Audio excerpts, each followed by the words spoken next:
Hi! Welcome to our channel. ఈరోజు మనం review చేయబోయే మూవీ 'తిరుమాణిక్యం'. సముద్రకని, అనన్య పెయిర్‌గా నందపెరియస్వామి డైరెక్షన్‌లో వచ్చిన మూవీ ఇది.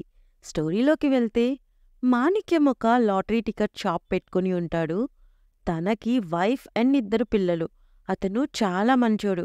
ఊర్లో కూడా మంచి పేరుంటుంది. ఇదిలా ఉండగా ఒకరోజు ఒక పెద్దాయన తన దగ్గరకొస్తాడు. వచ్చి నా కష్టాలు చాలా ఉన్నాయి. ఒక 3 లాటరీ టికెట్స్ ఇవ్వు అంటాడు. కానీ కొనడానికి డబ్బులుండవు. సో రేపొచ్చి డబ్బులిచ్చి తీసుకెళ్తాను అంటాడు. అలా వెళ్ళిన పెద్దాయనకి ఏమవుతుంది? లాటరీ వస్తుందా రాదా? మాణిక్యం ఆ పెద్దాయన కోసం ఎందుకు వెళ్తాడు? లాస్ట్‌కి ఏమవుతుందనేదే ఈ మూవీ స్టోరీ. పాజిటివ్స్ అంటే ఈ మూవీకి స్టోరీనే బిగ్గెస్ట్ ప్లస్.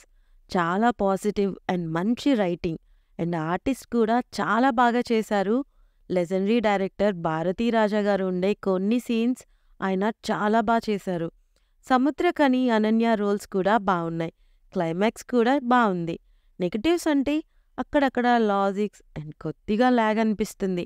ఓవరాల్‌గా మూవీ ఎలా ఉంది అంటే మంచి family entertainer with good message and beautiful emotions. ఈ మూవీ జీ5 యాప్‌లో స్ట్రీమ్ అవుతుంది, చూసేయండి. ఈ మూవీ చూసిన వాళ్ళెవరన్నా ఉంటే మీకెలా అనిపించిందో కామెంట్ చేయండి. రివ్యూ నచ్చితే please like, share and subscribe. Thank you.